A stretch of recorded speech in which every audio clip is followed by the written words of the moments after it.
You are watching the NCAA Basketball Championship on CBS. The Greensboro Coliseum in Greensboro, North Carolina, the site of first round action in the East Region, our final game of the night.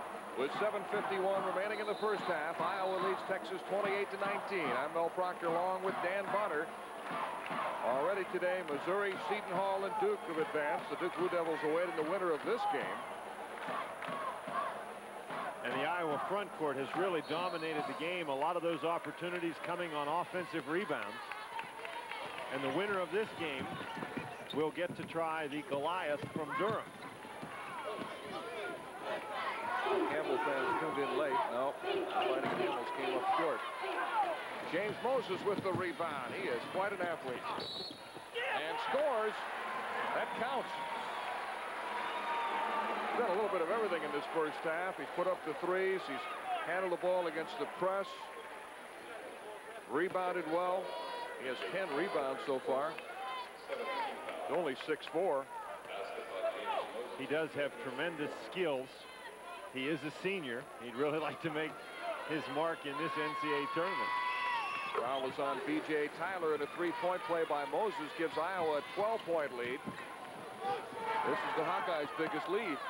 Texas is a team, though, that plays in spurts with their three-point shooting ability. If they're missing a lot, as they have been, they can get behind quickly, but if they start making them, they can get right back in the ball game. B.J. Tyler goes around the traffic and has the ball knocked out of bounds.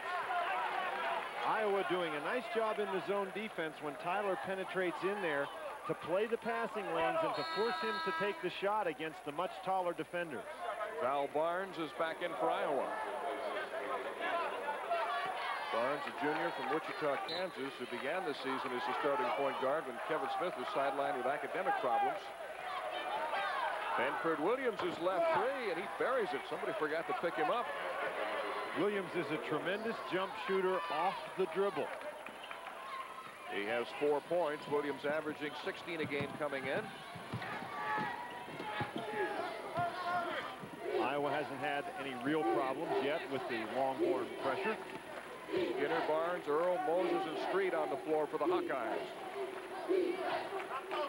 Val Barnes connects. A two-pointer. Barnes averaging 11 a game, and it's 33-21 Iowa. He has 5 points now.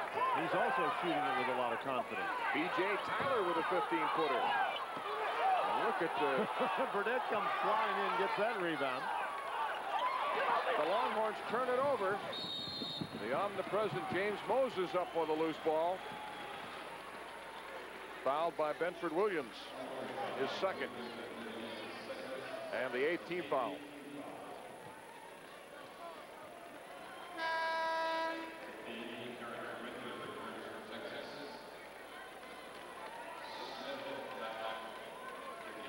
Terrence Rencher is back in for the Texas Longhorns.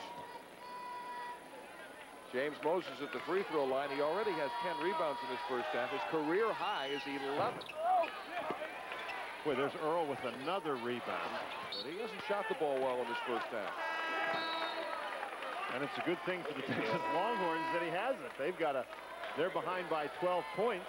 James Winters returns, replacing Earl, who has just 4 points in the first half.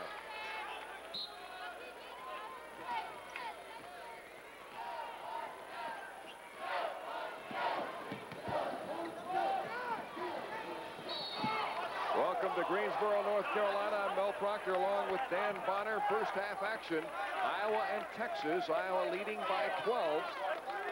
And the foul is called on James Winters of the Hawkeyes. That's his second foul and the 16th foul. Tom Penders was very concerned about the rebounding ability of the Iowa Hawkeyes. They have rebounded the ball very well. Texas has not been able to force the turnovers that they like to force, and they have not shot the ball well against the Iowa zone.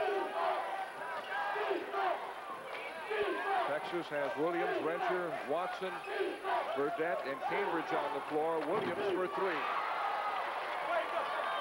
Very quickly paced game. That three-point shot is something that Texas has not been able to get to go in the basket with the kind of frequency they need to stay in the basketball game. Iowa's dominated the inside, and Texas hasn't gotten the offense going on the perimeter. 5.5 remaining in the first half. Val Barnes puts up the three. The Hawkeyes continue to shoot the three-pointers. Winters has been very active on the board, scores on the follow shot. And those of you who expect to see the Indiana-Eastern Illinois game will be sending you to that contest shortly. But right now we're bringing you Iowa and Texas. Benford Williams on the miss. And it looks like Val Barnes is going to get called for the foul. Duke awaiting the winner of the Texas-Iowa matchup. It'll be Missouri against Seton Hall on Saturday. Seton Hall won on a jumper by Terry DeHare with 1.8 seconds left. And Missouri outlasting West Virginia in a marathon that took over 3 hours to complete. That game was delayed 3 different times due to power outages here in the Greensboro Coliseum. We've kept our fingers crossed, and the lights have stayed on tonight. A.C. Earl returns for the Hawkeyes. Winters leaves. Dexter Cambridge from Eleuthera in the Bahamas. Played junior college ball at Lon Morris JC, where he led the country in scoring. He's missed 2 free throws in this game now. He's 0 for 2 from the line. And A.C. Earl is fouled. Tom Penders is upset. He thought that was a clean strip by Benford Williams. And he's charged with a foul, his 3rd. You can understand the frustration of Tom Penders. Not very much has gone well for his team in this first half. They're trailing by 11. They're being out-rebounded 22-13. They're not making their three-point shots. They're not forcing turnovers. Mike Richardson has replaced Williams, who has 3 fouls. A.C. Earl limited to just 4 points in this first half. First team All-Big Ten selection and the Defensive Player of the Year in the Big Ten this year.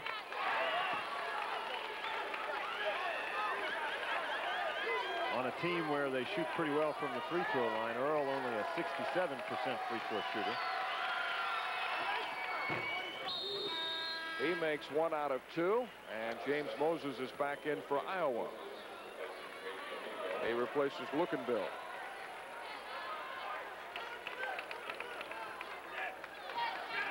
Tom Davis has never lost a first-round game at Iowa, and he's 10-2 in first and second-round games. Albert Burdett scores for Texas to cut the Iowa lead to 10. Excellent passing against the press. Now we're going to get a foul on B.J. Tyler. Smith awfully quick for Iowa. I think he surprised Tyler. Beat him to the corner. That's an important foul too, because it's the 10th foul against Iowa, so it means, or against Texas, so it means Iowa will shoot 2 free throws now on every foul. We already mentioned they're an outstanding free throw shooting team. Smith is not one of the good free throw shooters, though, only 51% this season.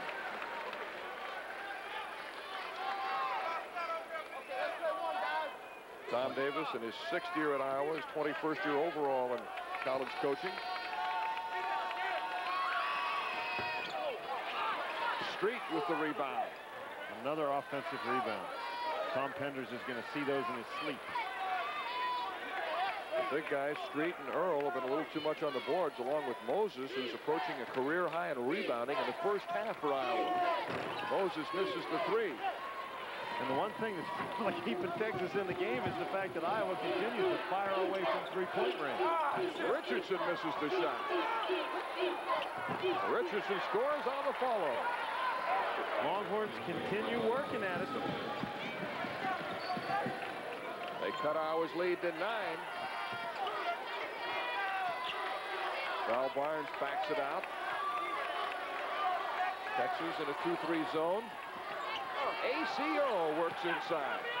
Texas's zone is not very active or aggressive, Mel. It's very passive, and when Iowa's been able to get the ball in there, they've had some easy opportunities. Tyler goes right through the defense to score. 5 points for B.J. Tyler, who led the Southwest Conference in assists this year. Barnes and a great pass into Moses. And the Hawkeyes lead by 11. They're really playing well now. Tyler from 15, and he gets the roll. 41-32 Iowa, just over 3 minutes remaining in the half. Furious pace in this first half. Turnover by Iowa, their 5th. Richardson wraps it around to Cambridge.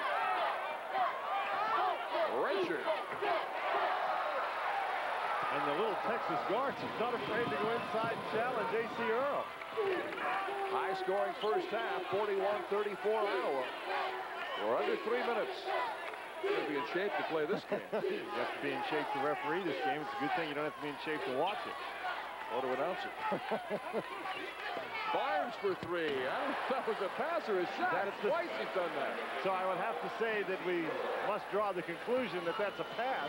He goes up as if he's going to shoot a three and then finds A.C. Earl. Oh, Richardson trying to stop on Earl, who's charged with a foul. Taking it right to the shot blocker. Richardson at 6'3" really climbed the ladder right there. Tries the left-handed jam against A.C. Earl. As you mentioned, the defensive player here in the Big Ten. Look at him get up in the air. I think Earl is stunned that this guy is trying this. Earl never really got the opportunity to jump. Wow. Second foul on Earl. And the 8th team foul. That's really a bad foul for Earl, not because it's his second foul, but because he absorbed all the punishment on that foul. If you're going to foul somebody, you'd like to give them a whack rather than the other way around. Earl comes out. Winters and Street are back in. Well, Street Street's out. It's looking Bill was in. Michael Richardson is the nephew of Alan Lovell, who played for the Houston Rockets, one of the quickest players I've ever seen. 3 points for Richardson, who's a junior from Lafayette, Louisiana. You know, Mel, things have not gone very well for Texas in the first half, but if he makes this free throw, they're only down 7. 43-36 Iowa with 2:24 remaining in the first half from Greensboro.